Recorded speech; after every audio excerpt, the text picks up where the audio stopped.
Years ago, the great screen actor Jimmy Cagney was working with a young actress that was about to be fired. He went to the director and said, "Let me talk to her." And he walked over to the actress and he said, "Look, it's simple. You walk in the room, you plant your feet, look me in the eye, and tell the truth." The logo of the X-Files is "The truth is out there." The truth is out there. I'm going to paraphrase. The truth is in here. You're about to hear the truth. I'm an actor. My name is John Cipher. For 7 years, I walked through the door, planted my feet, and tried to tell the truth as Chief Daniels on Hill Street Blues, as General Craig on the hit sitcom Major Dad. I was 2 years on Dynasty. You're on Knots Landing. I've done 5 afternoon soap operas, 12 Broadway shows, and 20 films. One of the Broadway shows I did was the great musical Man of La Mancha on Broadway. I was Richard Kiley's original understudy. I sang the words to dream the impossible dream, to fight the unbeatable foe, to bear with unbearable sorrow, to run where the brave dare not go. I'm here to introduce your host this morning, Dr. Stephen Greer. He's a man who is running pell-mell where the brave dare not go. He was an emergency room physician. In fact, the director of emergency medicine at a major hospital in North Carolina. 3 years ago, he sat his wife and his 4 daughters down and said, "I've been doing this part-time, running after the truth, for 7 years now. Now I'm going to do it full-time." He walked away from all that money to pursue the truth. I always think of Hamlet's great line to Horatio, "There are more things between heaven and hell than are dreamed of in your philosophy, Horatio." I'm going to introduce a man who says, there are more things between heaven and hell than any of us have accepted. And I have the witnesses and the documents to prove it. Ladies and gentlemen, Dr. Stephen.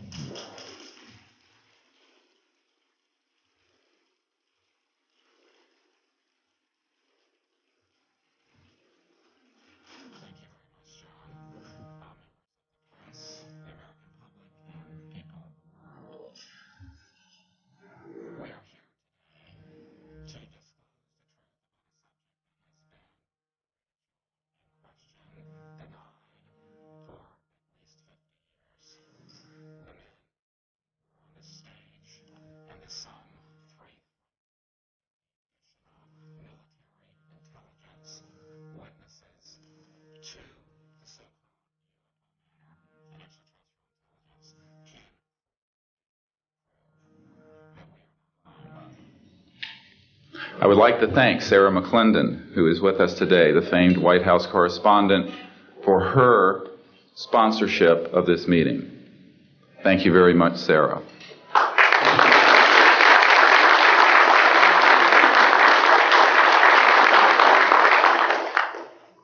In 1993, a group of military advisors to this project and I met out in the countryside in Virginia.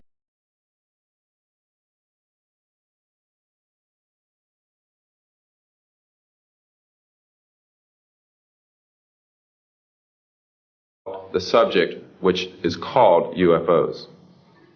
Since that time, I have personally briefed a sitting director of Central Intelligence, James Woolsey, President Clinton's first CIA director. I have personally briefed the head of the Defense Intelligence Agency, the head of Intelligence Joint Staff, members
The reason we are coming forward now is that we are asking for the U.S. Congress and for President Bush to move towards an official inquiry and disclosure on this subject.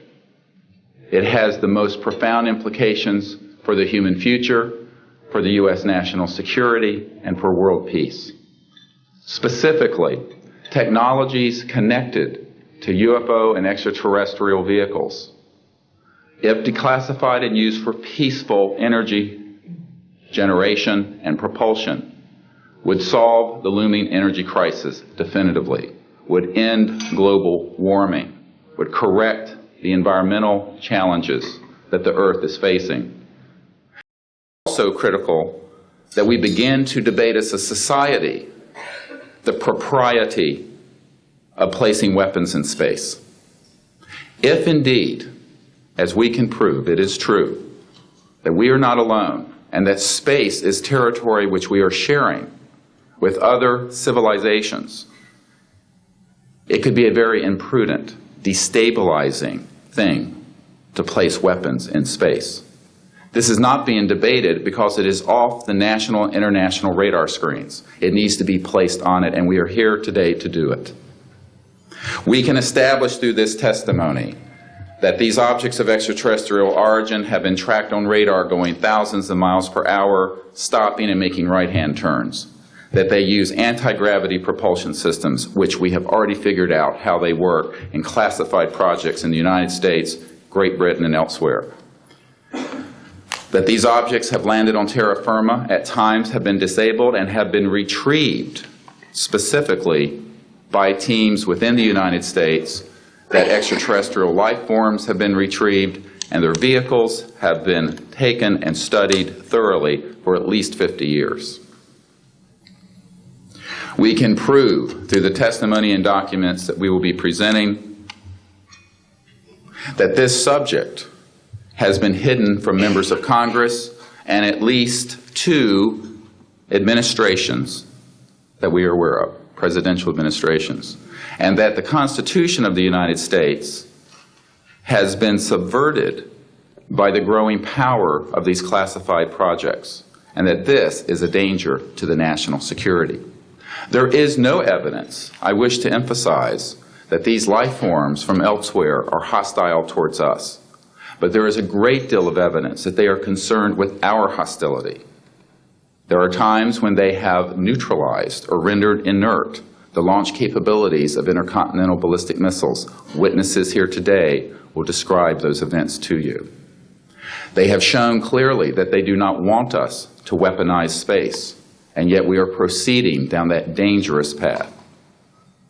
And it will be established that these projects, because they have not been supervised properly by the Congress, by the U.S. President, by the international community, have become a threat to the national security.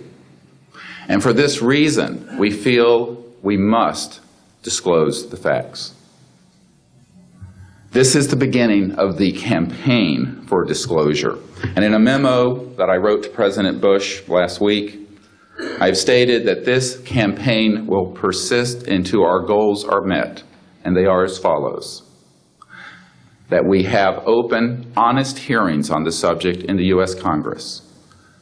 That there be a permanent ban on the weaponization of space or the targeting of any objects of extraterrestrial origin. That there be a full and complete study of classified technologies connected to this subject to see how they could be properly declassified and applied for peaceful energy generation so that the world may get off of fossil fuels in enough time to prevent greater ecosystem damage or war over the looming energy crisis, which is sure to sweep the earth in the coming decade. This is a matter of the most pressing import. It has been ridiculed, yes. I know many in the media would like to talk about little green men. But in reality, the subject is laughed at because it is so serious. I have had grown men weep who are in the Pentagon, who are members of Congress, and who have said to me, what are we going to do? Here's what we will do. We will see that this matter is properly disclosed, and these courageous witnesses, the first 21 of over 100 that we have already interviewed on videotape, have stepped forward to speak the truth. Now, I expect people to be skeptical, but not irrationally so, because these men and women have come forward and they have their credentials, they can establish who they are, and they have been first-hand witnesses to some of the most important events in the history of the human race. As was pointed out to me by some of the men here, they were charged with handling the nuclear weapons of the United States. Their word was trusted on everything of great importance for the national security. We must trust their word now. As Monsignor Balducci said at the Vatican, in an interview I had with him recently, it is irrational not to accept the testimony of these witnesses. So please be skeptical, but that is not the same as prejudiced and closed-minded. This is a matter of great importance, and I ask the media, the scientific community, and the political community to look seriously at this matter and to do the right thing for humanity and for our children. We have available for the media and for members of Congress a nearly 500-page briefing document with transcripts from dozens of these top-secret witnesses.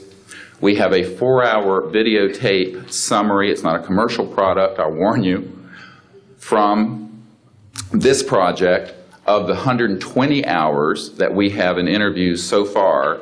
They've been boiled down to 4 hours, and it's available for the Congress to review and for the major media to review.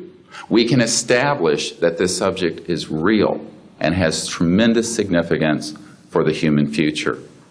I ask on all of you who are listening to contact the members of Congress that represent you and the leaders around the world and other countries and ask them to hold an honest inquiry into this subject, to support a ban on weaponizing space, since we are sharing space with other life forms, and that we move quickly as a people to understanding that this is the end of the childhood of the human race. It is time for us to become mature adults in the cosmic civilizations out there. To do this, we must become a peaceful civilization, and we must look as we go into space with an intent of cooperating with other civilizations, not weaponizing that high frontier. The men and women who will speak next will do so in order, beginning on your left. They will introduce themselves. I ask for the media to refrain from questions until each witness has spoken briefly about who they are and what they have personally been involved with or witnessed in their government, military, or government-connected careers. At the end, we will have questions. All of you may ask questions for as long as we can stay here, and we will provide you with all the information that you need. So we will begin now with the first of our witnesses, Mr. John Callahan.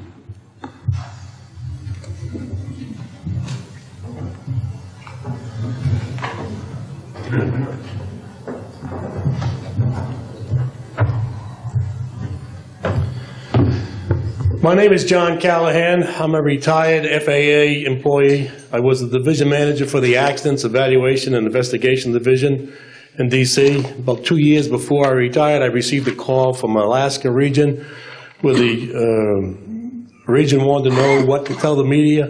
When I questioned, tell the media what, he says about the UFO, and it went downhill from there. What UFO?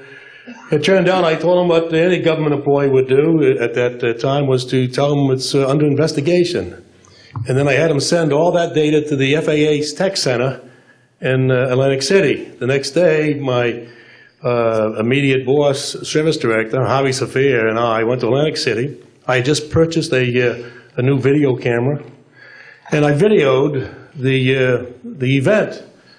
In Atlantic City, we had them play back on a scope, you would call it a scope, a plan view display, PVD, exactly what the pilot seen or what the controller seen, and we tied that in with the voice tape so we could hear exactly what the controller said and what he heard, and we taped it. We came back the next day, briefed the administrator, Admiral Ingen, on what happened. He wanted a 5-minute briefing.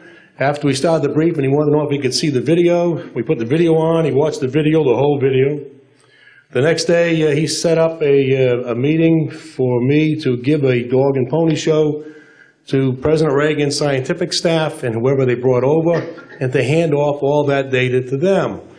That morning in the FAA round room, it was either 9 or 10 o'clock, 3 men from Reagan's scientific staff, 3 CIA people, 3 FBI people, and I don't remember who the other guys were, along with all the FAA experts that I brought with me that could decide or talk about the hardware and the software, how it worked. We put on a dog and pony show. We let them watch the video. We had all the data there. We had all the printouts that the computer put out. They got all excited over it. When it was all done, the CIA, one of the CIA men told the people they were now sworn to secrecy, that this meeting never happened and this event never happened.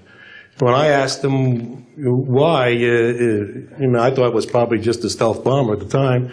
He says, well, this is the first time that we have recorded radar data on a UFO, and these guys are going to get all excited, drooling over all this data. I said, well, you're going to tell the public about it? And he says, no, we don't tell the public about this. It would panic the public. He says, we're going to go back and study this. I said, okay. It was what he was going to do. Now, I've told this story many times, and I get sometimes funny looks from people. I have with me the voice tapes of the controllers that were involved, the FAA original tapes. See, after we handed this stuff off to the president's staff, the FAA didn't know what to do with it. We don't separate UFOs from real traffic, so it's not our problem, okay? I have a copy of the original of the video that we took, which is rather interesting.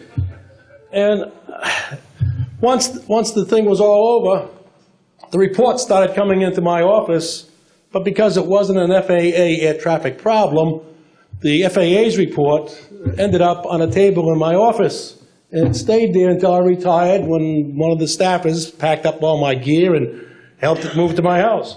Also, in a box I found just a few days ago, in my 1992 tax return, I have the target printouts from the computer data, which, so if you wanted to or look at every target that was up there at the time, you can now reproduce this from this piece of paper here. And it's called the UFO incident, Japan 1648, I believe the number was, that happened on November the 18th, 1986. I'm prepared to go to Congress, to swear before Congress that everything I've told you people and everything that is here is the truth. Thank you.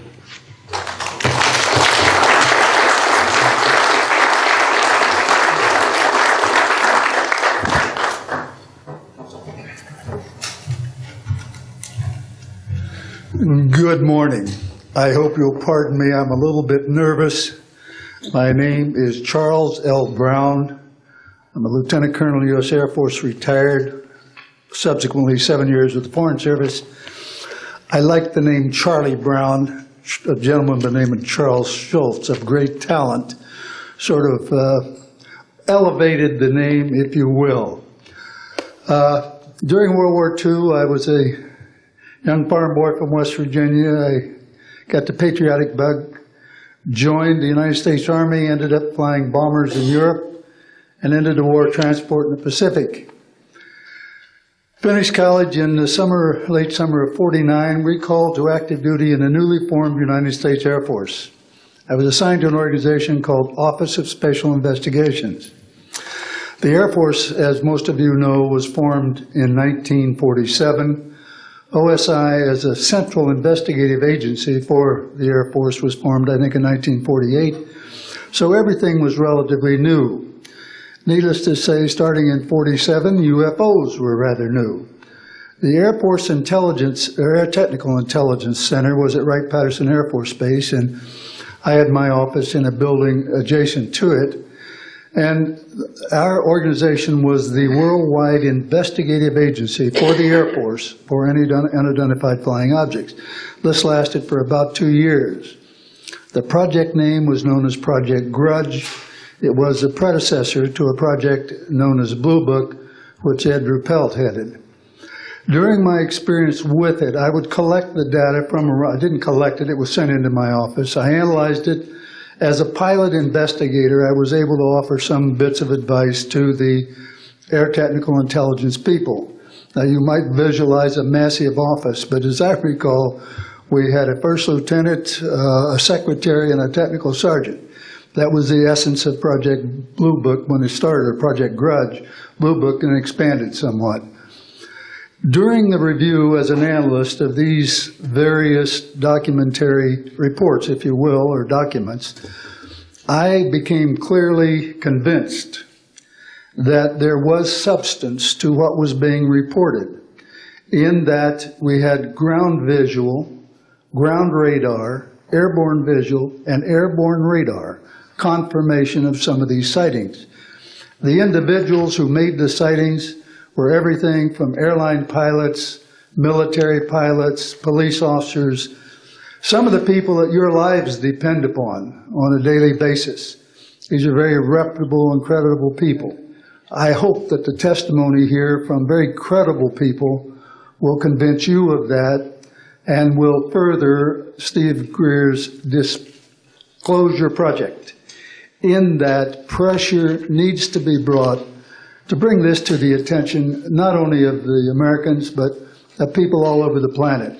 These vehicles have been seen and confirmed all over the planet. I am willing to sign a sworn statement or testify to my judgment and to what I have observed. Such things do exist. Please believe me. Please believe those who follow me. Thank you.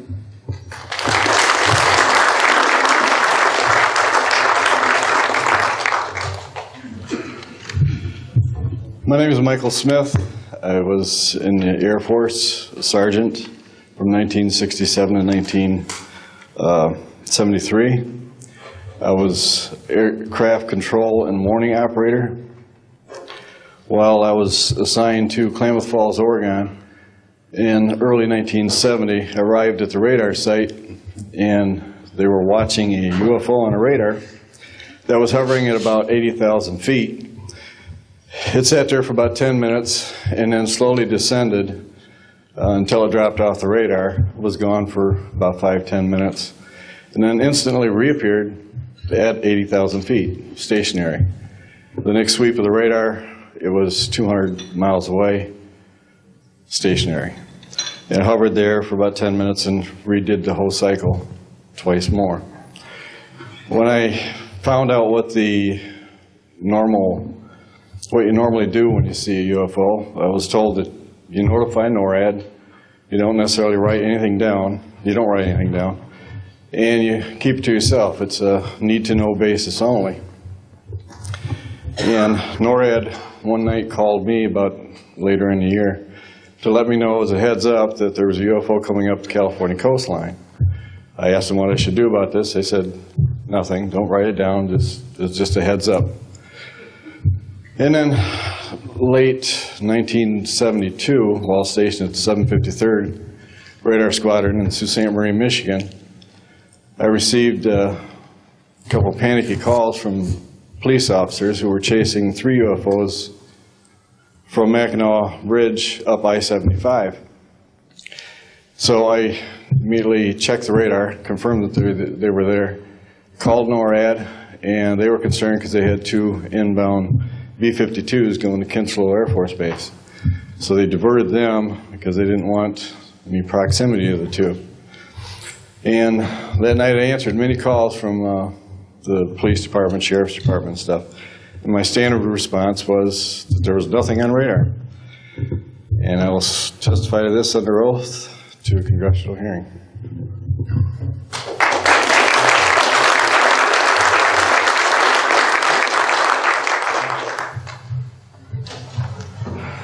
Good morning. My name is Enrique Colbeck. I am air traffic controller I'm sorry for my English. I'm so scared. I'm not accustomed to talk in front of a lot of people. I'm here because I'm being a witness in a voluntary way on my work.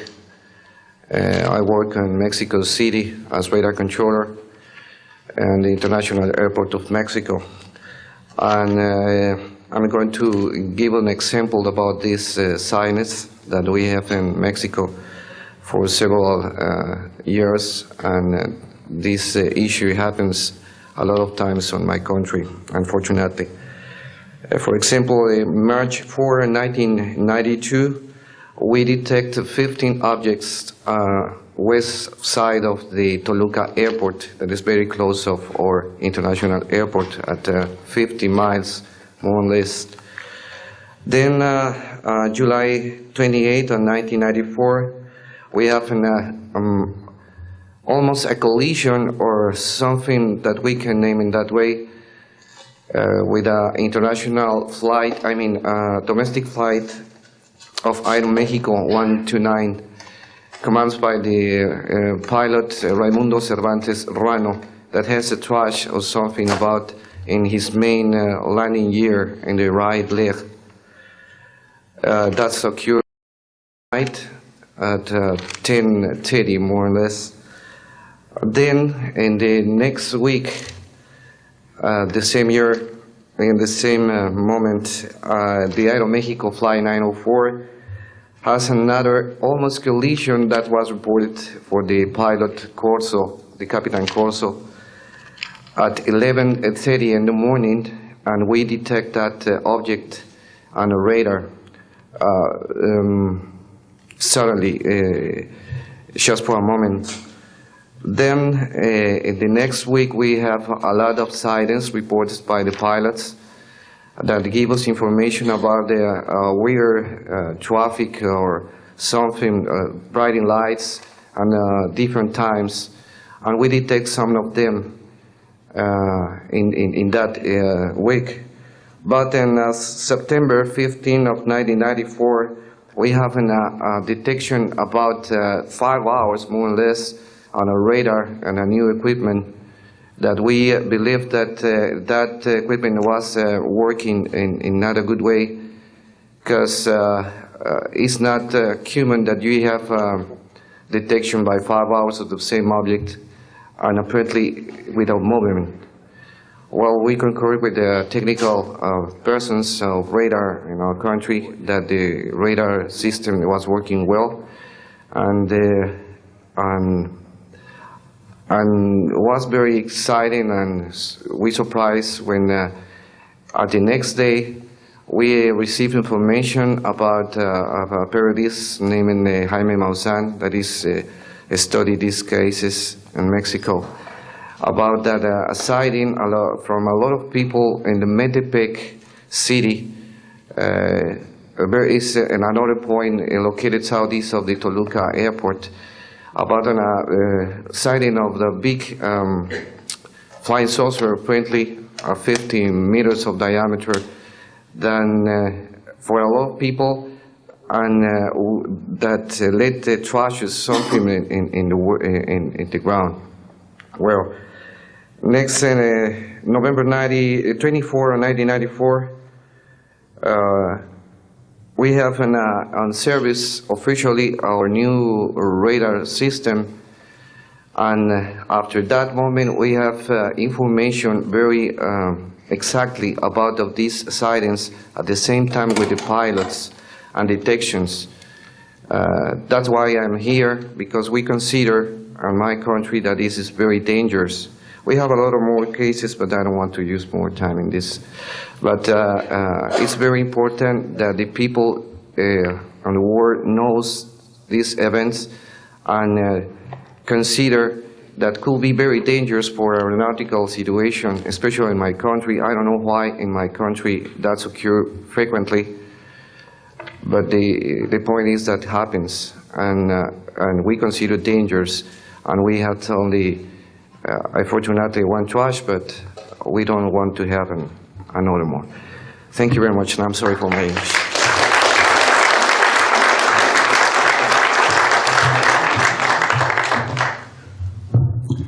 My name is Graham Bethune. I'm a retired Navy commander, pilot, had a top secret clearance. 50 years ago, February the 10th, 1951, I was flying from Keflavik, Iceland to Argentia, Newfoundland. It was at night, it was dark. About 300 miles outside of Argentia, I saw a glow on the water, like approaching the city at night. As we approached this glow, it turned to a monstrous circle of white lights on the water. We watched this for a while. The lights went out. There was nothing on the water. Next thing we saw was a yellow halo, small, much smaller than whatever it was launched from, and that was 15 miles away, up to our altitude. Because of the trajectory, I disengaged the autopilot, shoved the nose over to try to go under this thing. And at that time, I heard a noise underneath. I thought maybe it hit us. It was actually some of the crew members ducking, and they collided, and a couple of them were injured. Then it appeared over to the right and moved out slowly and flew with us. It was still not at our altitude, but we could see the shape of it. It had a dome. We could see the coronal discharge. I went back aft, let the other pilot, Al Jones, take my seat to see what the passenger's reaction was. Came back to the cockpit, told him not to report anything, simply because what the psychiatrist had said to me, maybe they would lock us up. So basically, the instruments in the cockpit, we had 4 or 5 failures. In the area of magnetic compass, the electromagnetic effect, an area of directional finders, and this type of thing.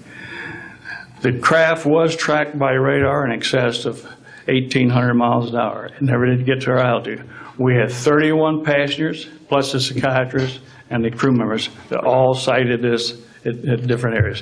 When we landed at Argentia, Newfoundland, we were interrogated by the Air Force, an excellent interrogation, Captain Paulson. When we landed at the Naval Air Test Center here at Patuxent River, we were required by Navy intelligence to make out individual reports.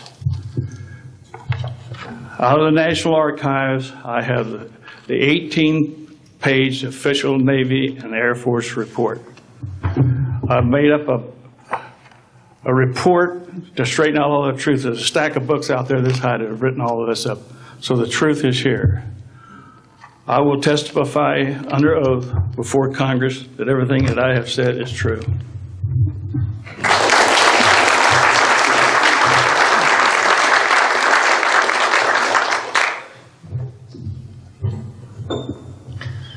My name is Dan Willis. I was in the United States Navy. I held a top secret crypto level 14 extra sensitive material handling security clearance. I worked in the code room at the Naval Communication Station in San Francisco. In 1969, I received a priority message from a ship near Alaska that was classified as secret.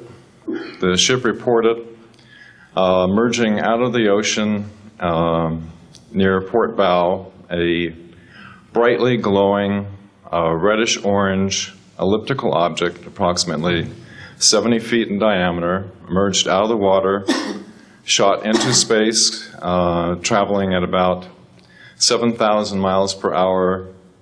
This was tracked on ship's radar and substantiated. Years later, I worked at the Naval Electronic Engineering Center in San Diego for 13 years. The co-worker who I worked with worked at the NORAD facility. When he first started working at the facility, he noticed objects going on the screens that track everything out in space and in the air, objects going off the scale, doing right-angle turns. When he inquired, his older supervisor advised him that, quote, it was just a visit from one of our little friends. I thought this was a little unusual. These statements are true. I'm willing to testify under oath before Congress. Thank you.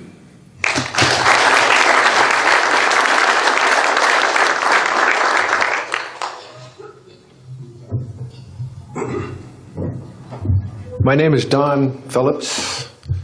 I was in the United States Air Force and had worked with certain intelligence agencies of the United States government. Prior to my Air Force, prior to joining the Air Force, I worked for the famous Lockheed Skunk Works.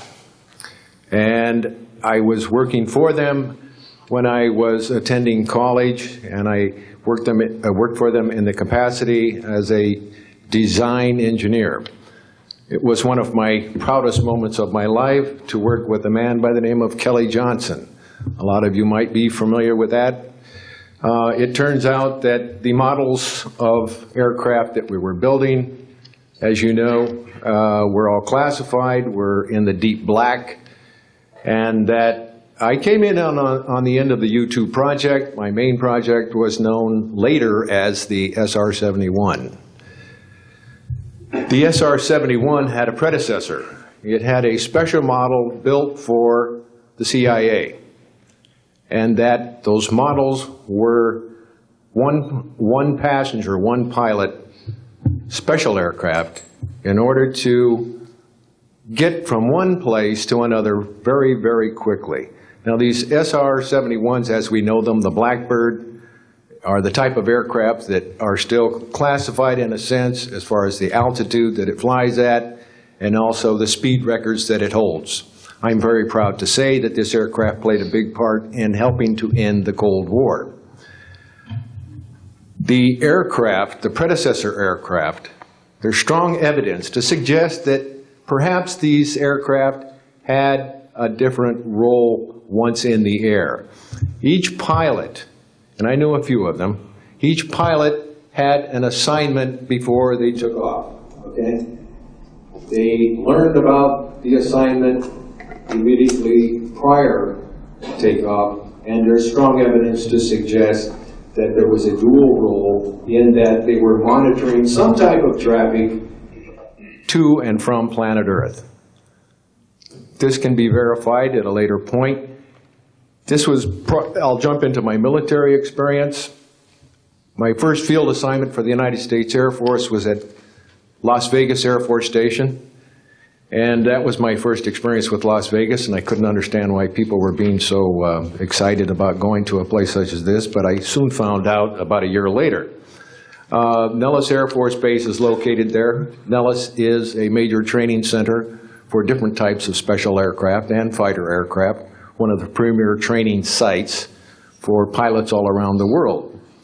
However, when I learned that my assignment was at a radar site 50 miles out of town, up near Mount Charleston, I had no idea where I'd be, so finally in the daylight I was able to find the location and reported in 1965 for duty. In 1966, early in the morning, about 1 to 2 a.m., I was staying there on base, and our barracks were at about 8,000 feet. I heard a lot of commotion. You know, at that altitude, sound carries tremendously. And I thought, well, it's early in the morning, it's summertime, and it's very warm, and maybe I should get up and take a look. I didn't really want to, but I got up and took a look, walked up to the main road up near my office, which was the commander's office. I was on the commander's staff, Lieutenant Colonel Charles Evans. And I was saying, who's making all this noise? Who's making all this noise at this time of the morning? So when I got within about 50 yards of the 4 or 5 people that were standing there, one being the chief of security, they were looking up in the air, and I said, gee, their heads are all looking at the same direction. Well, I looked up to the west, northwest, and to my amazement, there were lights flashing around the sky, moving at anywhere from what seemed like 2,400 to about 3,800 miles per hour.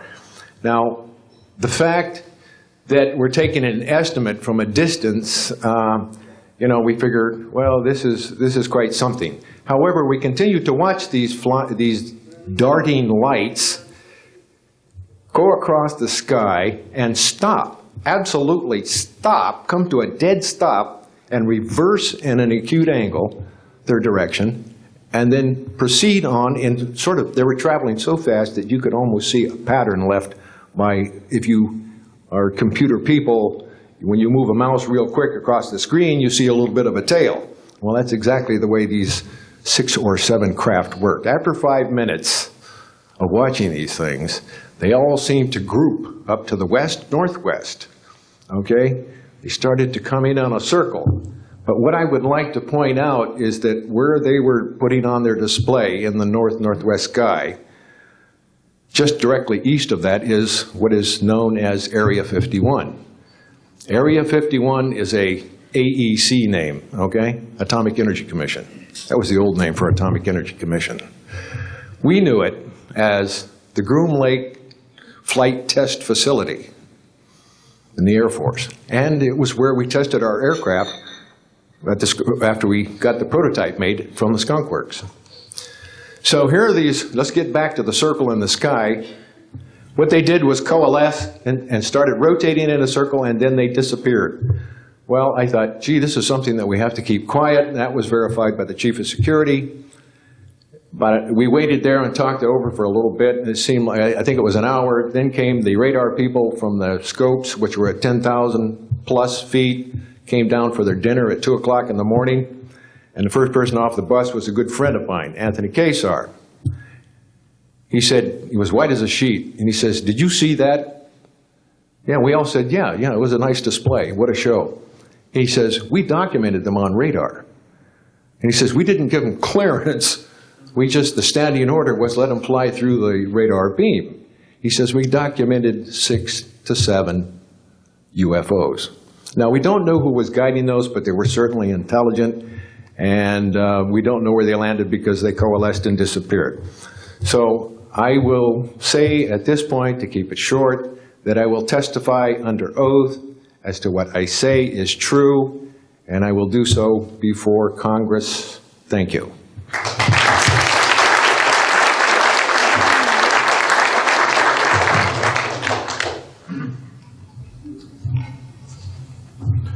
My name is Robert Solis.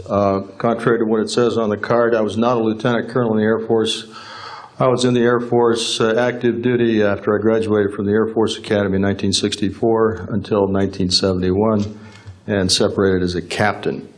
In March of 1967, I was stationed at Malmstrom Air Force Base, Montana, as a missile launch officer, Minuteman missiles. On an early morning of March 16th, 1967, I got a call from my security guard, primary security guard upstairs. We had about 6, as I recall, flight security airmen upstairs. I was downstairs 60 feet underground in a capsule monitoring and controlling 10 nuclear-tipped Minuteman missiles. I got a call that morning that they were seeing strange lights flying in the sky. I disregarded that call. Told them to call me when something more significant happened. I got another call subsequent to that call, and this time it was a more intense tone in the guard's voice. It was very clearly very frightened. He said there was a bright, glowing red object hovering outside the front gate. It was oval-shaped. He had all the other guards out there with their weapons drawn. Right after that call, I woke up my commander, who was on a rest period, Fred Mywald, a retired colonel now,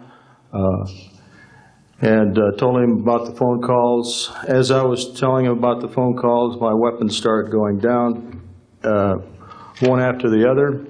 They went into a no-go condition, what we call a no-go condition. They were unlaunchable. We lost somewhere between 6 and 8 weapons that morning within minutes of having received that second phone call of a UFO hovering outside the front gate. Again, that morning, after reporting it to the command post, we were informed that a very similar incident happened at Echo Flight. I was at Oscar Flight. They lost all 10 of their weapons under similar circumstances, very similar circumstances, where UFOs were sighted over the launch facilities. They had maintenance crews and security crews out there that had spent the night, and they were reporting UFOs over those sites. And the commander of that flight was Eric Carlson. He also separated as a captain, and the deputy commander was Walt Fiegel. He retired as a lieutenant colonel. We have those witnesses that I just mentioned, the names I just mentioned, have spoken of this event before, and they will back up this story. We also have documentation that I received through FOA requests from the Air Force outlining the Echo flight incident, and including in that documentation a reference to UFOs. We have telexes covering this incident, and in one telex it says the fact that no apparent reason for the loss of 10 missiles can be readily identified is cause for grave concern to this headquarters. This was from SAC headquarters. So we've got those telexes. I've got about 12 witnesses that'll verify parts of this story, including of a man who investigated the incident afterwards for the Air Force, and you'll hear a little bit more about that from the next witness. And also another guard that witnessed a UFO in that same time period, and another officer who retired a full colonel who had other reports of UFOs. Ancillary to that, excuse me, I've got the complete report on a Minot, North Dakota incident. That was Minot Air Force Base, North Dakota, which happened in August of 1966. Very similar, UFOs sighted over missile silos, and also a UFO incident that was investigated by the Air Force immediately after our incident within a week. I'm willing to testify to the truth of all these matters that I've spoken about this in front of Congress under oath. Thank you.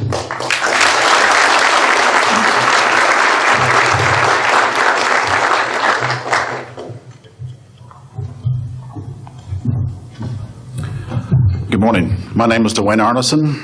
I served 26 years as a communication electronics officer in the U.S. Air Force, all over the world, including Vietnam. I was lucky to be selected to be commander of 3 different units in the Air Force. I held a top secret SCI TK clearance, and for those who know, it is slightly above top secret. I retired in 1986 as a colonel at Wright-Patterson Air Force Base in Ohio. I would like to relate about 3 different experiences, if you will, that relate to UFOs. As a young lieutenant over in Germany, Ramstein Air Base, Germany, back in the early 60s, I was in charge of the cryptographic center. I had a top secret crypto clearance at that time, and I can clearly recall seeing a message that went through my crypto center which said that a UFO had crashed on the island of Spitsbergen, Norway, and the team of scientists were coming to investigate it. Going forward to the 1967 timeframe, I was assigned to the 28th Air Division at Great Falls, Montana, and I was the officer in charge of the communications center there. Also, I was a top secret control officer for the division. I had a crypto account. I was an account custodian, and I also passed out nuclear launch authenticators. During that time, I can recall seeing a message come through that communication center which said, basically what Bob just got through talking about, is that a UFO was seen near the missile silos and the missiles were deactivated. Coincidentally, the person that Boeing sent to investigate the particular missile conditions, if you will, what made them shut down, was my first manager at Boeing, Mr. Bob Kaminsky, who has since passed away. And I can recall him on different occasions. He lived close to me in Auburn, Washington. That's where I'm from. And he said, Arnie, he says, those missiles were perfectly clean. That was the result. So then my last incident concerned when I was in the as a commander of the unit in Great Falls, or in Caswell Air Force Station, Maine, I had contacts with the security police at Loring Air Force Base, and they told about UFOs that were seen near the nuclear weapon storage areas on Loring Air Force Base. And I'd be glad to testify to Congress that this is absolutely the truth. Thank you.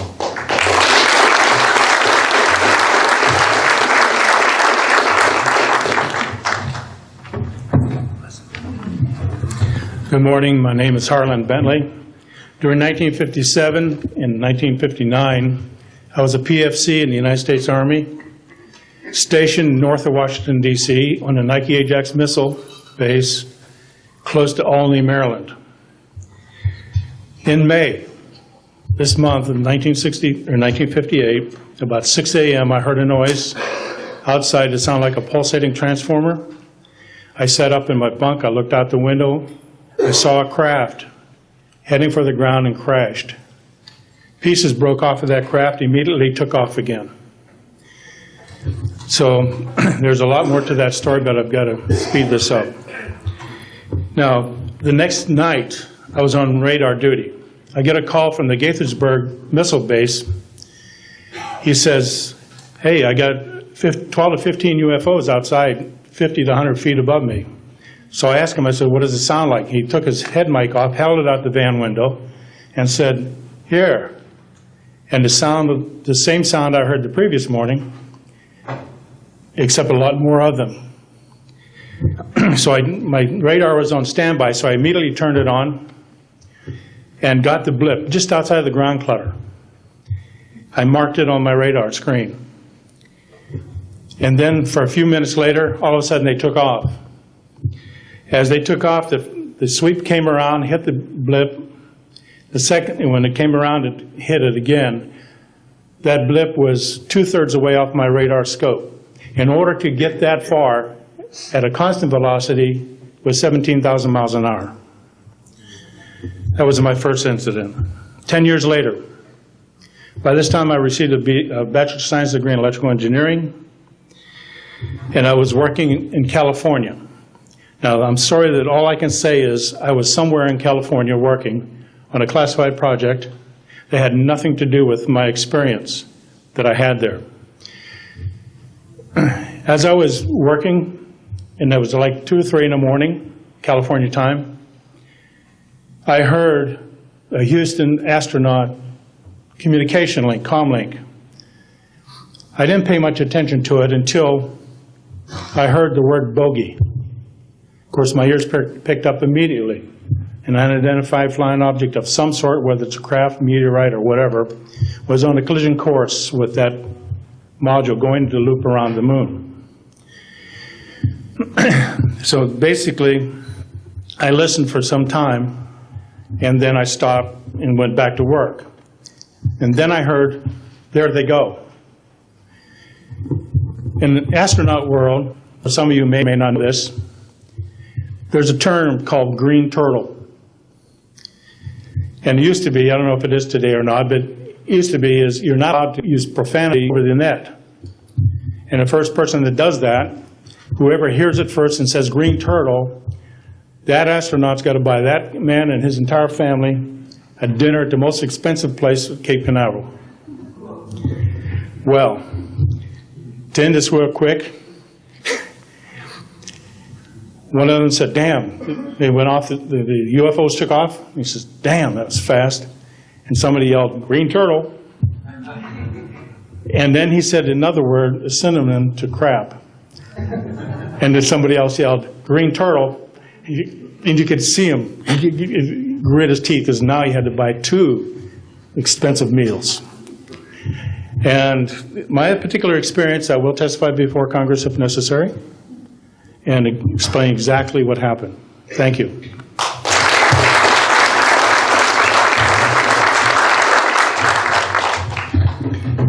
My name is John Maynard. I'm retired Army. I retired as a Sergeant First Class. For my entire year, 21 years of service, I held a top secret clearance.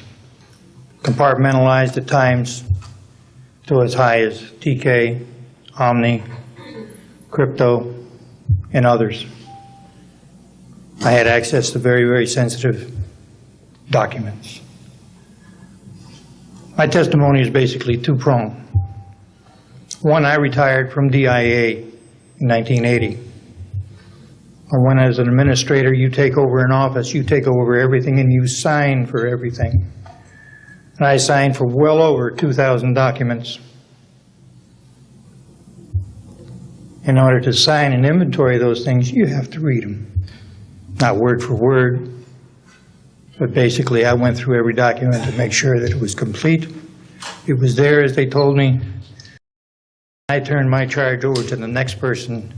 Those same documents were there. So I got quite a good knowledge of what was going on in those documents, and believe me, there are many, many different references to UFOs. There was also NPIC pictures that shows that it would targeted objects that were casing you out. Now, I worked on the SALT 1 and SALT 2 areas for the office that I worked in. So we were taking pictures all the time for verification of nuclear disarmament. And there were some objects in those pictures that didn't belong there. The second prong to this whole thing is that a lot of people talk about conspiracies over a shadow government. I'm willing to testify before Congress that these black operations do exist. I nearly became part of it. But I saw the light, I think. Or was it?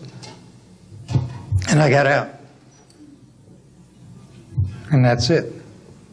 We have to disclose what we know. And I am willing to testify before Congress under oath, or before any other organization, that what I witnessed was true.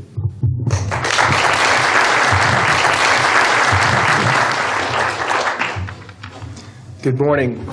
My name is Carl Wolf, and I was a precision electronics photographic repairman with a top secret crypto clearance in the United States Air Force. I was stationed at Langley Air Force Base in Virginia. In 1965, in mid-1965, I was loaned to the Lunar Orbiter Project at NASA on Langley Field. Dr. Colley was in charge of that project.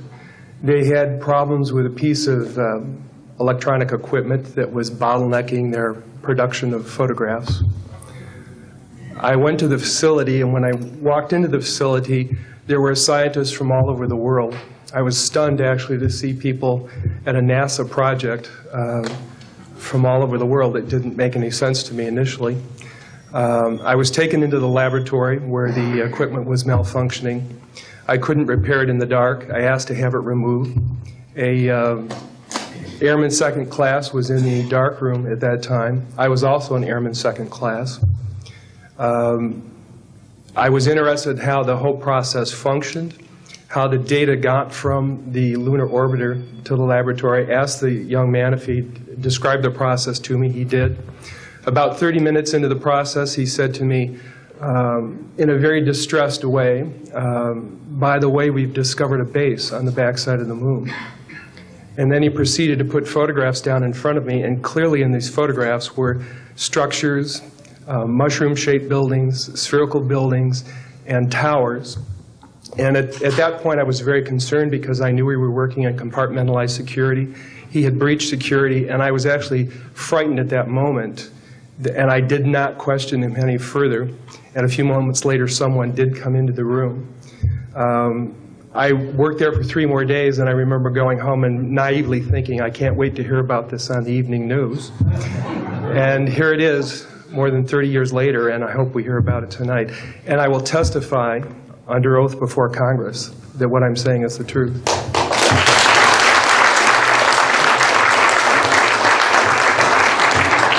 Thank you, Carl. Good morning, everyone. My name is Donna Hare, and I worked at Philco Ford Aerospace from 1967 to 1981. During that time, I was a design illustrator, draftsman. I did the launch slides and landing slides, and also projection plotting boards, lunar maps for NASA. We were a contractor, but most of the time I worked on site, excuse me, in Building 8. I had the opportunity to do extra work during downtime, which was between missions, and I walked into a photo lab, which was the NASA lab across the hallway. I had a secret clearance, which is not that high, but I was able to go into restricted areas, which this was. At the time, I was talking to one of the techs in there, and he drew my attention to a photograph, a NASA photograph. It had a dot on it, and I said, "What is that?" Well, he drew my attention to it, and I said, "Is that a dot on the emulsion?" And he said, and he's smiling, and he has his hands crossed, and he said, "Round dots on the emulsion don't leave round shadows on the ground." And this was an aerial photograph of the Earth, I'm assuming the Earth, because it had pine trees on it, and the shadows of the craft, or whatever it was, were in the same angle as the trees. And by its very nature, UFO, and I wanted to clarify that to a gentleman that was talking to me, means unidentified. So I did not know what this was. But I realized at this point that it's very secret, that it was kept secret, because I asked him, "What are you going to do with this piece of information?" And he said, "We always airbrush these out before we sell them to the public." So they're pesky little creatures appearing on this photograph they wanted to get rid of.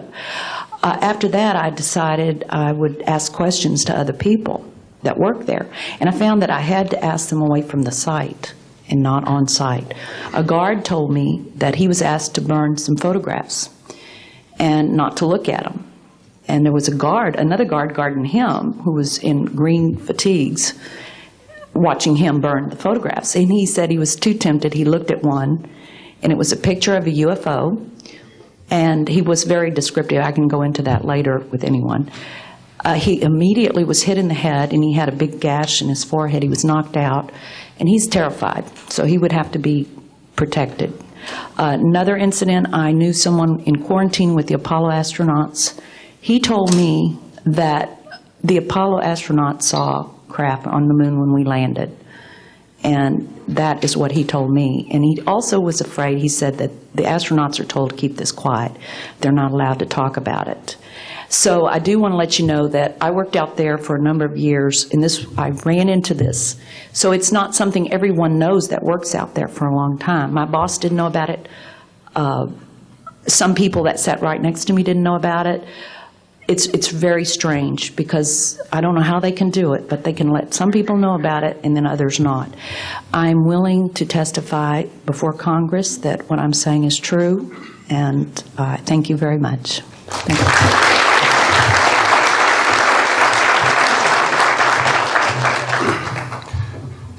Good morning, ladies and gentlemen, and members of the press. My name is Larry Warren.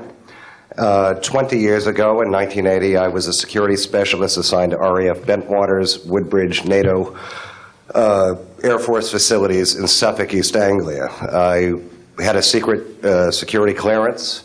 I guarded our backline nuclear weapons that were stored there at the time, without the knowledge of the people of Great Britain. I went through a portion of a 3-night UFO event where objects made incursions over our WSA, fired pencil-thin beams of light into them, and adversely affected the ordnance, possibly. These objects were on the ground on 2 different nights. Potentially, there was another life form seen. This is an unpopular truth. These events were of extreme defense significance to not only Her Majesty's government, but this government as well, and they are still shrouded in secrecy. They are very complex. They are very vast. This is more about a human rights issue than just a UFO issue. 20 years ago, this room would be empty. I see a turn in history. This is history in motion, but unfortunately it's history with the security classification. I would be more than honored to swear under oath that I experienced what I did, I saw what I saw. These events produced not only, after numerous denials by this government, a memo by Lieutenant Colonel Charles Holt, our deputy base commander, which reads like science fiction. It also produced, years later, an on-site audio tape he made as these objects performed their feats and did what they did and violated airspace. These events are of extreme defense significance. I hope my brothers in arms that went through these events will be given immunity at some point and be able to join us here. It is an honor to share the stage with all of these people. And I think for all of our children, my son Dennis, God bless you, son, we can change the world. You're heroes for being here also, and I will testify in front of Congress if asked to. God bless. Thank you.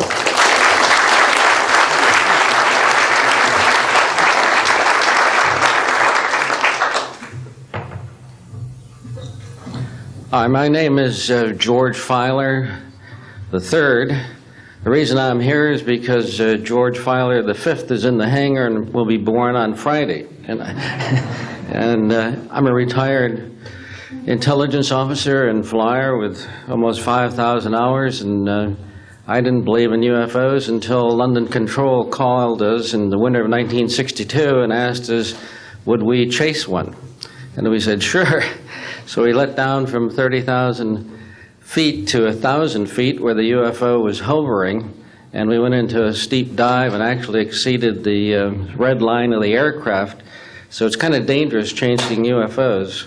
In any case, I was able to get the UFO on the aircraft radar at about 40 miles, and we could see a light out in the distance, and as we closed, we kept on picking up this radar return.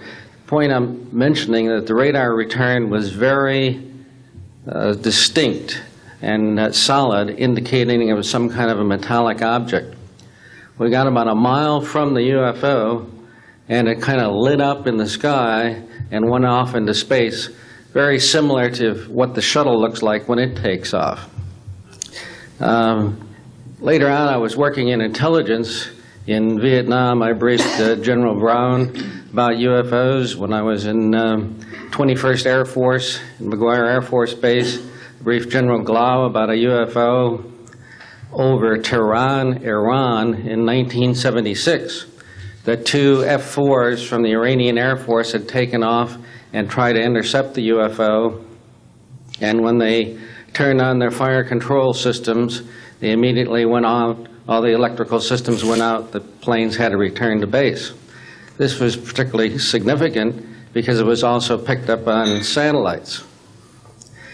In 1978, on January 18th, I was going into the base. Every morning I did the briefing to the general staff, and I noticed that there are some lights off in the distance at the end of the runway there. And when I got into the command post, the senior master sergeant in charge said that there had been UFOs in the pattern all night. They're on radar. The tower had seen them. They gotten aircraft reports and so on. And that one had landed or crashed at Fort Dix. Fort Dix and McGuire are right together. And this is kind of like the Roswell of the East. But in any case, an alien had come off the craft and had been shot by a military policeman, and apparently was wounded and was heading for McGuire. So for whatever reason, the aliens liked the Air Force better than the Army, perhaps because they're shooting at them. But in any case, our security police went out there and found him on the end of the runway dead. And they asked me to brief the general staff, General Tom Sadler, and at the 8 o'clock stand-up briefing. And I said, I don't think I want to do this. You know, the general doesn't have a good sense of humor, and I'm not sure I believe this. So I did some checking, called the 438th Command Post, and everybody had pretty much the same story. And at 8 o'clock that morning, just before I went on, was going to brief this, and I was very worried about it. They said, don't brief it, that it's too hot, so to speak.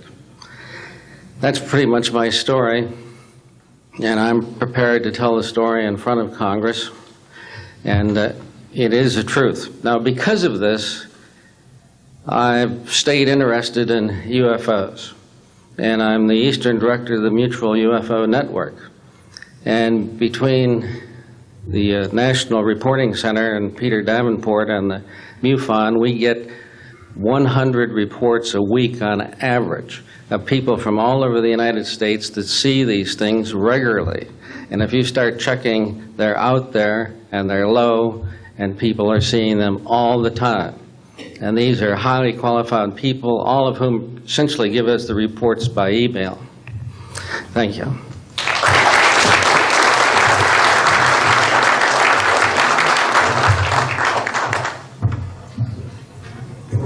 Morning, ladies and gentlemen. My name's Clifford Stone. I was a Sergeant First Class, United States Army. I had a secret clearance with nuclear surety. I could get the clearance that I needed to do whatever it was that was necessary for me to do at the time on special operations when I was called in on those. What I'm referring to here is that I was involved in situations where we actually did recoveries of crashed saucers, for lack of a better term, debris thereof. There were bodies that were involved with some of these crashes, also some were alive. While we were doing all this, we were telling the American public there was nothing to it. We were telling the world there was nothing to it. I'd like to go into detail on some of the cases about the nuts and bolts cases right here, but I will be available if you have any questions concerning my involvement in this. You can talk to Dr. Greer to arrange for me to get to talk to you. But the whole situation is, we've set back, we've told the American people that there's no such thing as UFOs. I've been involved where we have recovered these objects. We know them to be of extraterrestrials. In 1969, I had an event that happened to me while I was stationed at Fort Lee, Virginia. We went to Indiantown Gap, Pennsylvania. That would be my first exposure to any time that we would be recovering an unidentified flying object. When we went there, we already had people that was already in the facility. We were a backup team, which was supposed to be NBC because there was supposed to be some nuclear materials that was on board this craft. Later on, most people involved were to be told that there was nothing on board it. It was nothing more than just a crash of one of our aircraft. I know better because I was one of the people that approached it with a Geiger counter to get surface readings. I was the first person to go ahead and see that there were bodies on it. That would be the first of approximately 12 events. UFO crashes are not events that take place every day. They're rare. I know we're not alone in the universe. I know that the absence of evidence is not evidence of absence. It's evidence that has been denied to the American people.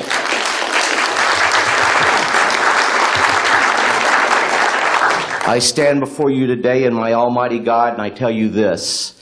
If Congress calls me in and says, will you testify in detail what you know, I stand here today prepared and ready to do just that. Governments must never lie to the people for no reason. Thank you.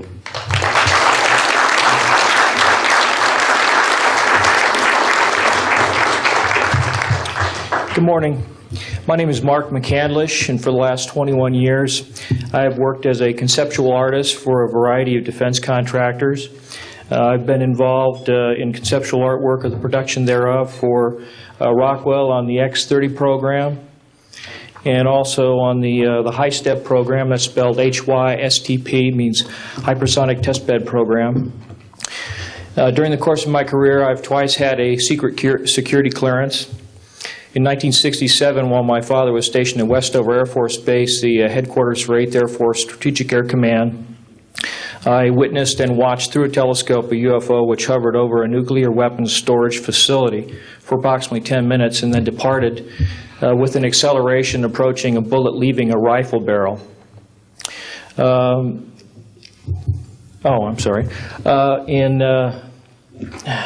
1988, in November, a college buddy of mine, an associate by the name of Brad Sorensen, informed me that he had personally witnessed 3 flying saucers at a very large hangar at Norton Air Force Base during the course of an air show that was held on Saturday, November 12, 1988. I subsequently called my congressman from that district. I called his office. This was Congressman George E. Brown, Jr., who at the time was the chairman of the Congressional Committee on Space Science and Advanced Technology.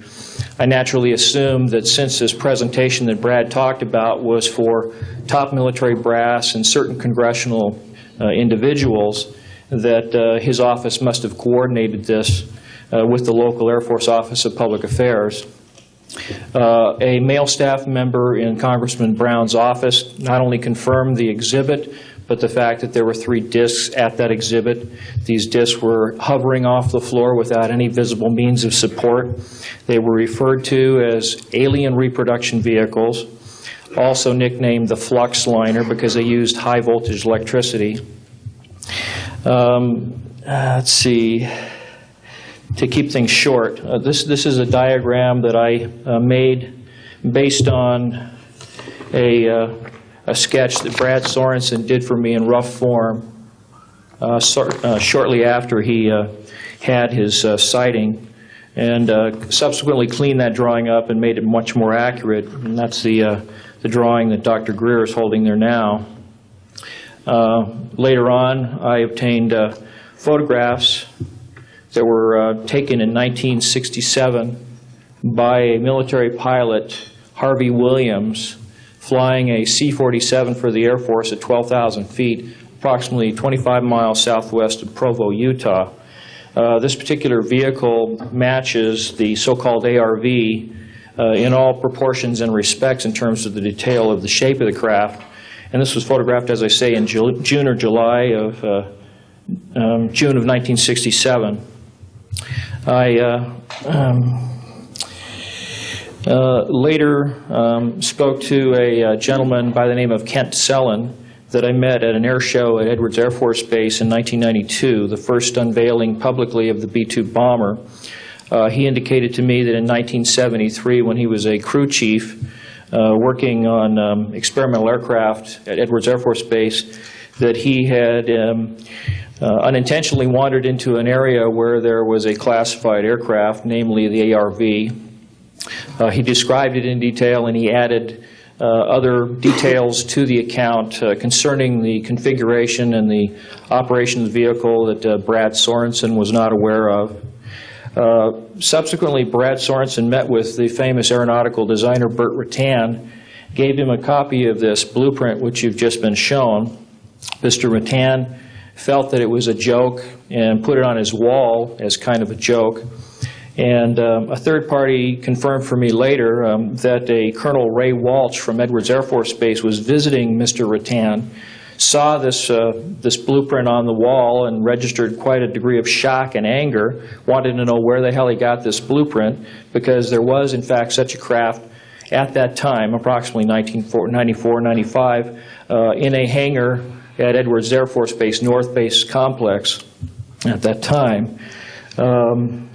Subsequently, I've done a lot of research on this product, this vehicle.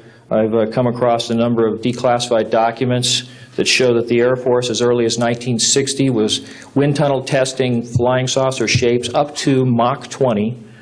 And I also have declassified NASA documents that show similar shapes. In fact, this is the document here that more or less details the wind tunnel testing up to Mach 20. This is the NASA document right here that was declassified, and it shows a variety of spherical and lenticular shapes that were flight tested up to, or I should say, wind tunnel tested up to Mach 6. I subsequently obtained a copy of an inter-office memo from Hercules Aerospace that describes a particular type of science involving something called zero-point energy and scalar waves. According to Brad Sorensen, this is the basis of the technology for these anti-gravity propulsion systems. This particular document here describes 6 different meetings involving the Defense Intelligence Agency and cooperative efforts with the Russian scientific community in investigating this, what is called the fundamental enabling technology that was originally discovered apparently by Nikola Tesla in the early 1900s. Anyway, I could provide you much more detail at a later time, and I am prepared to testify in detail concerning these events and their truthfulness before Congress. Thank you very much.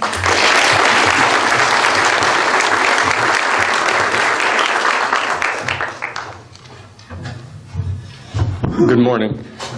My name is Daniel Sheehan.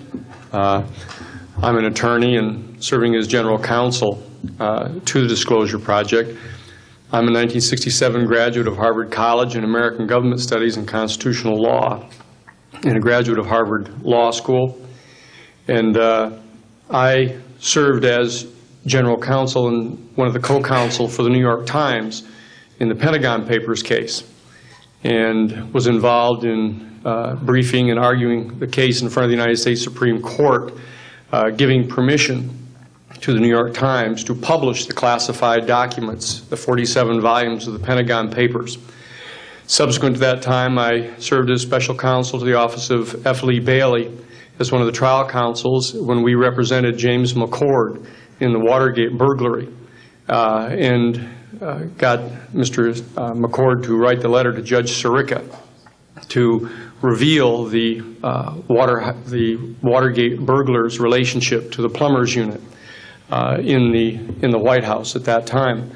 Subsequent to my service in that case, I went back to Harvard to the Divinity School to study Judeo-Christian social ethics and public policy. Did my master's work and PhD work there, and became general counsel for the United States Jesuit headquarters in Washington, D.C., assigned to the National Social Ministries Office and their public policy office.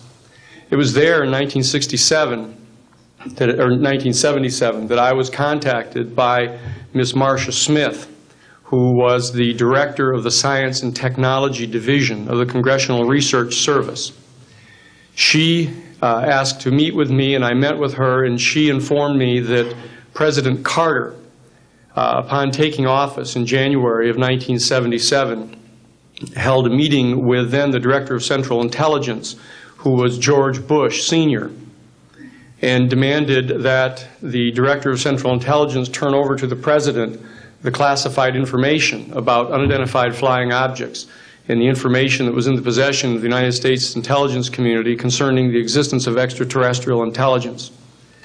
This information was refused to the President of the United States by the Director of Central Intelligence, George Bush Sr. The Director insisted that the President, in order to have access to this information, needed to have clearance to contact the Congressional Research Service, to contact the United States House of Representatives Science and Technology Division, to have them undertake a process to declassify this information, because the DCI suspected that the President was preparing to reveal this information to the American public.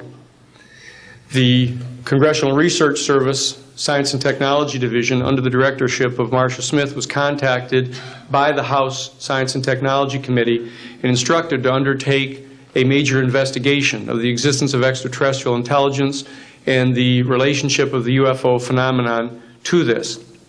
I was contacted by Ms. Smith and asked, in my capacity as General Counsel to the United States Jesuit Headquarters, National Social Ministry Office, to see if we could obtain access to the Vatican Library, to obtain the information that the Vatican had with regard to extraterrestrial intelligence and the phenomenon of the UFOs. I pursued that with the permission of Father William J. Davis, the director of the national office, and we were refused access as the United States Jesuit order to the information in the possession of the Vatican Library. When I reported this to Ms. Smith, she then later subsequently asked me to participate in a project which I can go into some detail during the question and answer period or later to individuals, pursuant to which I was given access to, as a special consultant to the United States Library of Congress Congressional Research Service, to the classified portions of the Blue Book project of the Air Force. At that point, it was in 1977, approximately May of 1977, I went to the Madison building of the United States Library of Congress. There was no one in the building at that time. It was brand new. I was directed to a basement office where there were two guards at the door and a third sitting at the table who took my identification, verified that I'd been designated as a special consultant to the Congressional Research Service of the United States Library of Congress, and was admitted to the room. I thereupon found photographs, some dozen photographs, of what is unquestionably an unidentified flying object on the ground that had crashed and plowed a furrow in a field of snow, and it was embedded in an embankment There were United States Air Force personnel surrounding this craft, taking photographs of the craft. And one of the photographs, I could see that there were some symbols on the side of the craft. And so I proceeded through the photographs and found a close-up photograph of these symbols. I'd been instructed that I was to take no notes and had to leave my briefcase and all my identification outside of this room, but I had brought with me a yellow pad. And so what I did is I opened up the yellow pad and refocused the overhead camera onto the same size as the cardboard backing of the yellow pad, and I physically traced the copies of the symbols on the side of this craft, closed the yellow pad back, put the microfiche back into the canister, reclosed the box that I had, and I said, it is time for me to leave. And I took this and proceeded to leave the office, at which point the security guards stopped me, and one of them said, what is that you have there, Mr. Sheehan? At which point I handed the yellow pad to him, and he flipped through all the yellow pages and never found the copy that I had. And so I took that with me and brought it to the United States Jesuit headquarters, had a meeting with the staff, with Father William J. Davis, reported this to them, was authorized at that time by the United States Jesuit headquarters to make a report to the National Council of Churches and to request that the entire 54 major religious denominations of our country undertake a major study of extraterrestrial intelligence, which they declined to do. I was subsequently asked to deliver a 3-hour closed-door seminar to the top 50 scientists of the Jet Propulsion Laboratory of SETI, the Search for Extraterrestrial Intelligence, which I did do in 1977. I'm more than happy to testify under oath to these details to the United States Congress, and would be happy to meet with any members of the press at that time. You may recall I also served as chief counsel to the Karen Silkwood case, in which we obtained the rulings in the Karen Silkwood case. I also served as chief counsel in the Iran-Contra case. It was the first one to testify before the United States Congress to the existence of the off-the-shelf enterprise of Richard Secord and Albert Hakim. I'll be more than happy to share the details of what I believe to be the relationship between this off-the-shelf enterprise and the secret government which is concealing this information from the American public. And I am happy and proud to serve as general counsel to the Disclosure Project. Thank you very much.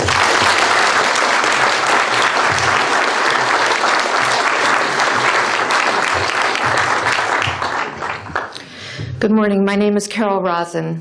In 1974, after being a 6th grade school teacher, I was introduced to the late Dr. Wernher von Braun, in the U.S. the father of rocketry. In my first meeting with him, during that first 3.5 hours, he said to me, Carol, you will stop the weaponization of space. And I said, you know, teachers don't stop until June. He said, no, you have to understand, this is February. And we have to prevent the weaponization of space because there is a lie being told to everyone that the weaponization of space is now first being based upon the evil empire, the Russians. There are many enemies, he said, against whom we're going to build this space-based weapon system, the first of whom was the Russians, which was existing at that time. Then there would be terrorists. Then there would be third world countries. Now we call them rogue nations or nations of concern. Then there would be asteroids. And then he would repeat to me over and over, and the last card, the last card, the last card would be the extraterrestrial threat. Well, at the time, I kind of laughed when he said asteroids, and when he said extraterrestrials, I knew I wasn't going to deal with that subject. And now we hear on the news just today, this week, that they've slid in another enemy. Only this time we're going to protect our satellites. In other words, we have to have some reason to spend these trillions, to waste these dollars on a space-based weapon system, and they're all lies. This is a system, he told me, that would never protect anyone. Even back then, he talked about suitcase bombs. He talked about chemical, viral, bacterial, biological warfare, that these space-based weapons would never protect us against. And then he told me that, in fact, if you travel around the world, which I did after he died in 1977, I met with people in over 100 countries who were friends. They didn't want to build space-based weapons. I became a space and missile defense consultant And I worked with people around the world. I became an advisor to the People's Republic of China. They don't want to build a space-based weapon system. And he told me back then that they didn't. He said, go to Russia. They're considered to be the enemy. I got on a plane by myself. When I got to Russia, I had a list of people that I had read out of the newspaper. Chernenko was in office then. He was the only one I didn't get a chance to meet. They introduced me to everyone when I got there. And when I got back, I said, oh my Lord, this man is telling the truth. There is no threat. And I've been waiting until this day for 27 years, and I'm expecting the spin to happen, because he also explained to me that as a military strategist, as a person who worked on the MX missile, which I did later, he said, you will find that there is going to be a spin to find some enemy against whom we have to build space-based weapons. And now we should expect the spin, because he said part of the formula for the intelligence community is if they might have a weapon, then we have to consider that they do have these weapons. So now they do have these weapons, so now we have to build these weapon systems. And that's the formula, except that it's all based on a lie. And we have witnesses here today that have shown you that these extraterrestrial beings, that these craft that have come here are now not UFOs, they're identified flying objects, and we know that they have beings in them. And we have witnesses here who have told you that they can shut down our missile silos, they can stop a rocket going into space that's a test. We have witnesses here who have worked in the classified departments who have the courage to come forward here to support what Wernher von Braun told me back in 1974 to 77. And I will testify before the Congress that when I founded the Institute for Security and Cooperation in Outer Space, which I shut down a few years ago because I didn't believe we had a chance with this huge, integrated around the world, complex weapon system, that we had any chance at all of transforming that war industry into a space industry that could provide benefits, like Dr. Greer has said, of global warming. We can end that situation of that problem. We can end the energy crisis. We can build now non-polluting technologies. Wernher von Braun used to tell me that we could have cars back then that drove around off the ground. He described this to me on beams so that we have no pollution on this planet. And we can solve the problems of the people that are urgent and potential, and the other animals and the other cultures on Earth and in space.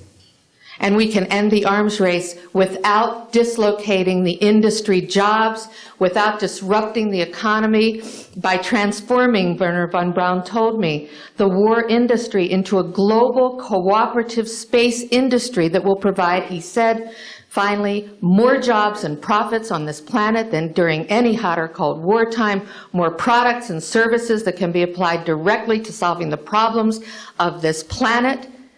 And we can have a whole planet now that lives in peace on Earth, with all the cultures on Earth, and with all the extraterrestrial cultures in space. And these are words that Wernher von Braun told me in 1974, and I will testify before the Congress under oath about everything I have said and more.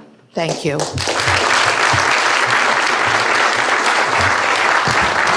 Thank you very much. I'd like to thank each of the witnesses and for your patience. We're running about 50 minutes late, and I do apologize for that. I want to emphasize that all of these witnesses each could speak for probably anywhere from 2 to 5 hours about what they have witnessed. We were trying to give you a snapshot. We have another 400 of these witnesses. I have carried this burden for 8 years. I'm now giving it to you, the American people and the people of the world, to take it forward. What I'd like to do now is open the audience for questions from the media. You may address them to me or to an individual witness as you deem appropriate. Yes, ma'am. Yes, Maribel Gonzalez with Reforma, Mexican newspaper. I have 3 questions. One is, Yes, I wanted to know if there are laws in this country that in some way allowed this kind of secrecy or not. And then I wanted to know if there's a need to change any kind of law. And the next one I wanted to ask you, if you may, is who is profiting from this secrecy that maintains in secret the solution to the energy crisis. I mean, Well, let me get to those, okay, quickly, because we are short on time. First of all, I think initially there was an appropriate national security apparatus in place in the 40s during the Truman and also Eisenhower years. By the late Eisenhower years, we have a testimony from Brigadier General Stephen Lubkin, still a practicing attorney, that by the late Eisenhower years that he had lost control of these projects primarily because of the compartmentalization into the military-industrial complex. Operative word industrial. There are corporations such as SAIC, Lockheed Martin, Northrop, and others that deal specifically with this issue, with advanced energy and propulsion systems connected to UFOs. And I think that what has happened, from the best we can tell, from insiders that have briefed me for now about 8 years, is that we have lost control of these projects from a constitutional law perspective because the infrastructure within military intelligence and corporate channels is so well funded and so complex and labyrinthine that there are compartments within compartments within compartments, and people who are in the Congress who make inquiries, and in fact President Clinton, when he made inquiries, were simply denied access, as you heard earlier that President Carter was denied access.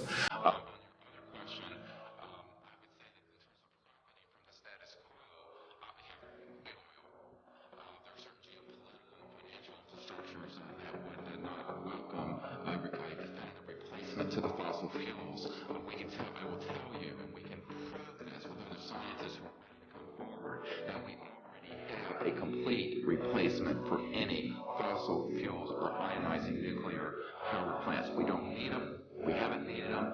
Probably have not needed them since the time I was born. Now, of course, this is a major issue. You're talking a multi-trillion-dollar global infrastructure change. And so this does hit the alarm bells at the National Security Council economics area. However, what is more serious to the national security? Keeping the status quo or letting ourselves go into a global ecosystem collapse and running out of fossil fuels and having massive rolling blackouts, not just in California, but globally. We have got to do something about this, and soon, and that's why we are advocating open hearings in the Congress. Other media, please. Yes, sir. I just want to know if anybody at the UN is looking into this.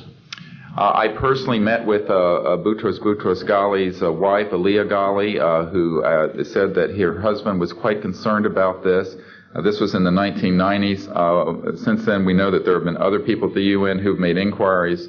The problem is the UN has no mandate to deal with this. It needs to be given a mandate from its constituent member nations. And I think that the public and the member nations need to ask that the United Nations get involved with this. This is an international peace issue and an international security issue, and it should be taken up by the UN Security Council, and of course we are recommending that as well. Yes, sir. So I think my question is actually to Clifford Stone. You said that you had seen aliens on a craft that had crashed. I wondered if you could describe what they looked like. I could, but it would probably take a whole lot of time. The reason I state that, when I got out in 1989, we had cataloged 57 different species. You have individuals that look very much like you and myself that could walk among us and you wouldn't even notice the difference, except for some of the things that they might be able to go ahead, even in a dark room, and touch an object and go ahead and identify what color that object might be. They would have a heightened sense of smell, sight, hearing. The situation is that you have various types of what we normally call grays. We didn't call them grays in the military, but you had at least 3 types of the grays. You had some that were much taller than we were. The unique thing that I'd like to point out for the most part is that the entities that we did catalog were in fact humanoid. Now this created a situation where the scientific community was trying to figure out why that would be the case, because you would expect that if life evolved on other planets, that they would take on some type of other being, so to speak, not necessarily look humanoid or be bipedal such as we are. But apparently we got quite a few of the species out there that are humanoid in appearance, and that creates a question that yet has to be answered by science. Yes, and as I call on you, please state the news agency that you were with. Yes, ma'am. Deanne Divis with United Press International. Could you please address the vehicle that there was a drawing displayed of? Why would this vehicle be on display at an air show? What is the power source that you are asserting is going to be so very useful? And how can you determine that this vehicle is not something that is being developed, by a government agency? In fact, I think that was the testimony. This is an alien reproduction vehicle, and just to be clear, this means that it is based on advanced anti-gravity and zero-point energy propulsion systems. Those are the propulsion systems. They are being manufactured by a consortium of companies that include Lockheed Martin, Northrop, SAIC, and other corporations. They do have superluminal capacity, in other words, faster than the speed of light capacity. I think Mr. McCandlish and other witnesses that he's identified could go into more of the technical physics of it. I'm just a country doctor from Virginia, I tell people. I mean, really. And but this is actually what is the reason it's called alien reproduction vehicle is that it's based on the study of extraterrestrial vehicles, but it is manufactured by human military intelligence aerospace contracting arrangements. And this is very important. It means that we, Homo sapiens, have the ability to access this so-called zero-point field of energy, which is the ambient field of energy from which all matter and energy is fluxing, and can access that energy and generate all the power we need to run this planet without fossil fuels or pollution. Do you have any direct evidence, though, that this, we're talking about the same government that so appropriately named a snooper program carnivore. So just because it's named the alien reproduction vehicle, considering the history and the questions that have been existing for such a long time about flying saucers, do you know, is there any direct reason to believe that this is actually derived from technology? Any of the witnesses who can attest to that? And how would this a propulsion system, a rocket engine doesn't necessarily translate into electricity. Can you elaborate on that? Well, the first part of your question, I would say that the testimony of witnesses we have, some of whom are here, others that are not here, but they're in the briefing materials, is that we have studied specifically extraterrestrial vehicles which have been retrieved. The breakthroughs in that research have led to applications that have led to the building of this and similar anti-gravity devices. And that, in fact, this can be proven in open testimony before Congress, and that is exactly what we are calling for. We have the witnesses to establish this, and they also have the documents and the specific details of the propulsion systems. But this is not a jet internal combustion system at all. It is actually kicked in by a type of electric power source, and it then accesses this ambient zero-point energy field that is responsible for all matter and energy existing, and by special configurations and what have you, it causes a cancellation of mass inertia and an anti-gravity effect. And this is a complex technical discussion which is probably beyond the scope of this conference, but we have materials in the briefing document that we can provide you with references to people who have studied the anti-gravity effect as far back as certainly the 1950s. We have one witness who said that his family was connected to the RAND Corporation, and that by the mid-1950s that more money had been spent on anti-gravity propulsion systems than the totality of the Manhattan Project. So yes, we can establish those elements. Other questions? Thank you. My name is Murray Felsher. I publish a newsletter downstairs here called the Washington Remote Sensing Letter that deals with reconnaissance and surveillance of the Earth from space. My question is this. Since 1972, with the launch of Landsat 1, and now with the launch of commercial space imagery, there are some archived, I would say, upwards of 35 million photographs of the Earth from space. And not one of them has shown a flying saucer. Are you suggesting that these have been airbrushed out? We're suggesting that there is a system before the public gets hold of anything that's off of a government-connected satellite. There is a compartmented operation that does indeed sanitize them from this type of evidence. And I think the testimony of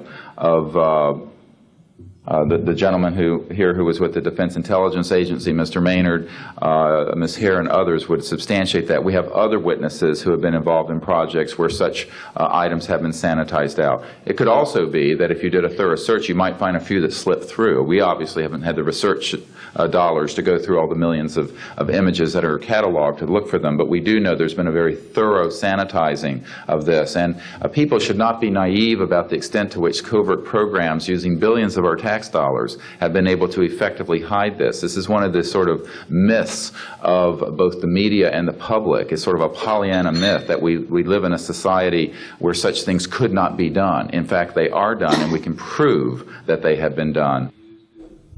These entire proceedings here, and I'm wondering how your screening process went. Can you tell us a little bit about your satisfaction level with that? Well, I'm very satisfied that these are genuine and good people who are speaking truthfully. Out of the 400 people that I'm dealing with, not 20 times this number, have I been fooled? Yeah. I'm an emergency doctor. Let me say something.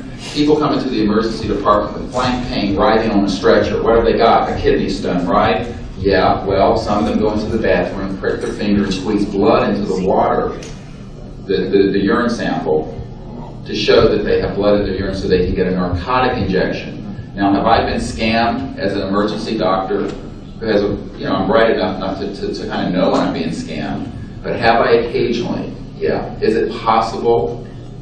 It's possible. Is it likely? No. And here's what's more important. You don't not treat or accept the testimony or the history of every patient that comes in with flank pain and assume that they're lying just because you've been scammed once or twice. This field, you make a very good point, is filled with hoaxes and scams and what have you. It doesn't mean, however, that all of it is. And in fact, what we're saying after 8 years of research, we have found the documents, the top secret witnesses, the insiders willing to testify under oath before Congress that this is true. Now, here's another key point. Some of the people who are in this witness pool, Mr. Sheehan, myself, and a couple of other attorneys, are members of state licensed professions. And what that means is that if we are perpetrating a hoax, we will lose our license to practice medicine, we will lose our license to practice law, because we'll be perpetrating a hoax upon the public. So what I would say to you is that the group of people before you are very credible, and the others whom we have identified are. We are not the CIA. We have not been able to do a $50,000 background check on each person. I'll give you that caveat. But we have done very serious interviews and vetting. And by the way, these people have presented their DD-214s, their defense forms, other documentation that show the two DD-214s and others that show that they were in the military at a certain place and a certain time. So we're very comfortable that, in fact, that the weight of the testimony will carry the day here and that this is real. Yes, I had an insight, and it relates to your question. There have been tens of thousands of sightings and experiences from all over the world. Only one of them needs to be true. Because if only one of them is true, then the entire case, the non-reality of these sightings, falls apart.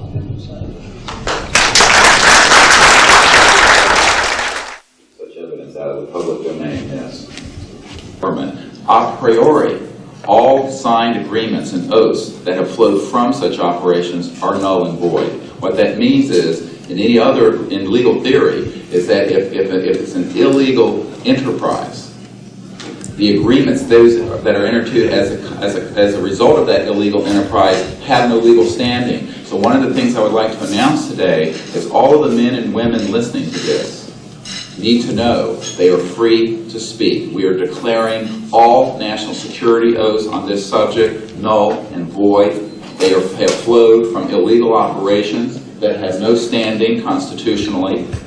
My people, my mother's family, who fought in the American Revolution, were prisoner of war with the British to help found this country, did not fight and die to form the United States so that this kind of chicanery can go on. So these men are free to speak, and there can be no legal repercussions against them. We have legal counsel who will also support this theory, and we're taking this to other constitutional scholars. It is time for that game to end. It is time for a new era in the human experience. Yes.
administration has also escaped the oversight of the president.